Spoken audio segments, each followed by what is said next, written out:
Hey guys, so today I wanted to go over and break down my first Glock, what I've done to it, and how I made it my first everyday carry. Alright, so starting off with the slide. I probably after about maybe a couple hundred rounds, I sent the slide off to Wager Machine Works. They did an RMR cut and they did their black Cerakote. And I think they did a fantastic job. I'm going to do my best to overlay some pictures as I kind of talk through some of the stuff here. So I also sent them, along with the slide, these Ameriglow XL suppressor height sights. They installed them for me, and they did a really good job. Everything was fantastic in terms of their work. On to this optic.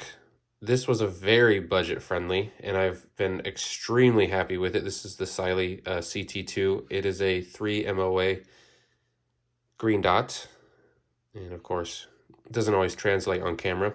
It is a smaller dot, but I've been very happy with it. It was kind of a holdover purchase until, I went with a Hollow Sun or even really splurged for a Trijicon, but probably won't do that. But I've been very happy with this. It's done everything that I've needed it to do. It's got shake awake, all the features that the other ones come with, but very happy with it. And I already had this TLR8A, and this is a light laser combo. This has the green laser. I don't run it that way. I just have it set to the standard button. So on, off, hold, off, double for strobe if you want it. But you can also quickly change it to the laser or the light and laser. And that laser is just not showing up. But, oh, there we go. You can kind of see it. Either way, I had this originally, so I slapped it on, and I just got a holster to fit the TLR 8A. Handle it grips. This is their black rubberized finish. Being EDC, I didn't want anything too aggressive. Then I opted to go with the Strike Industries extended mag release. It's worked great. Does exactly what it's supposed to do. Moving on to the internals. I have not done anything to the actual mechanisms in the firearm other than a good polish on the trigger bar, on the cruciform, and the safety plunger. And I did put in a 3.5 pound ghost connector, and it's been great. I will show here. So we have, there's a wall, gonna mush, and then clean break, reset, very forceful, tactile, good stuff. But like I said, just the polish and the connector. I'm gonna throw some pictures over the top of this, but it really did smooth out the metal on metal contact in the trigger work. I highly recommend just doing a good polish on the internals. Now I am, here in this feature, I'm going to swap this TLR8 out for a 7 HLX, which is going to put the muzzle behind the light. And for me, I should have done that from the beginning for a couple of reasons. Considering most self-defense shootings are at very, very close range, it is a good idea, if you are going to carry a weapon-mounted light, to have it protrude past the muzzle in the event that you actually need to put this up against a body, unfortunately. And for that reason, if this were to just get pressed up against a body of any kind, you have a very good likelihood of throwing this slide out of battery. And that will not allow you to pull that trigger. And if you have a weapon mounted light that protrudes past whatever you're hitting, your muzzle is going to be a little bit tucked away.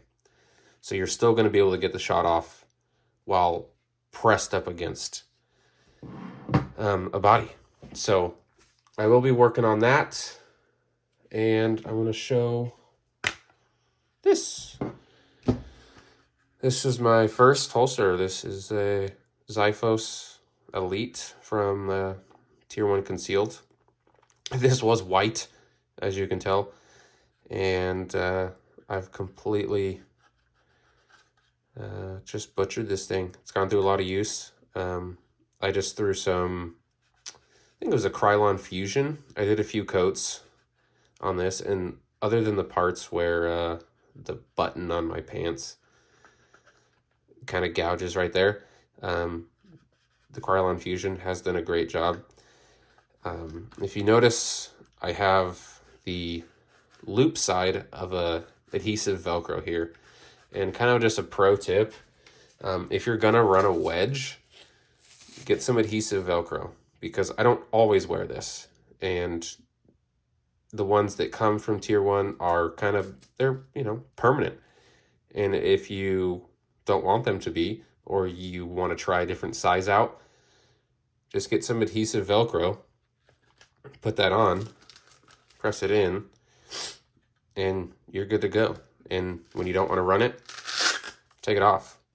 You want to change the size, you want to try something smaller, something larger, do that. It's been a great holster. I do have the discreet carry concept clips for this, but I actually just, I put these back on.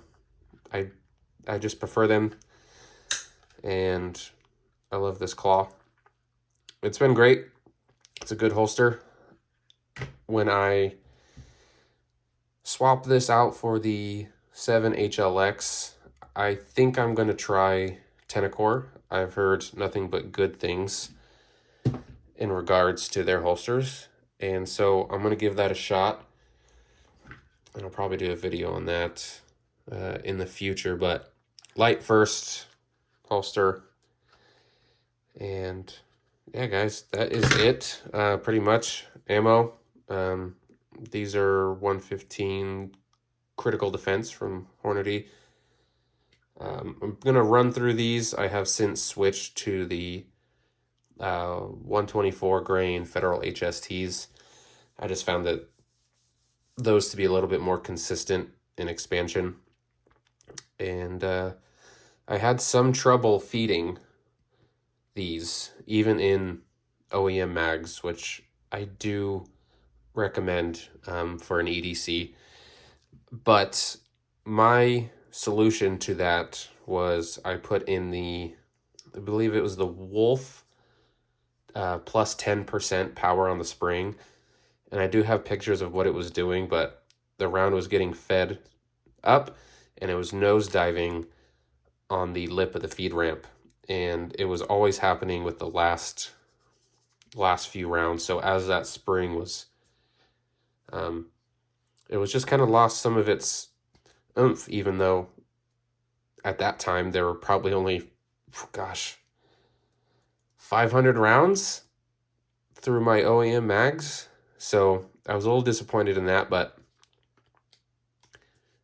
Wolf 10% plus power on the springs, no issues feeding the self-defense rounds, but I think it was just the style and the insert. But yeah, that's it. That's what I carry. That's what I have had. That's what I have done. Let me know what you guys think.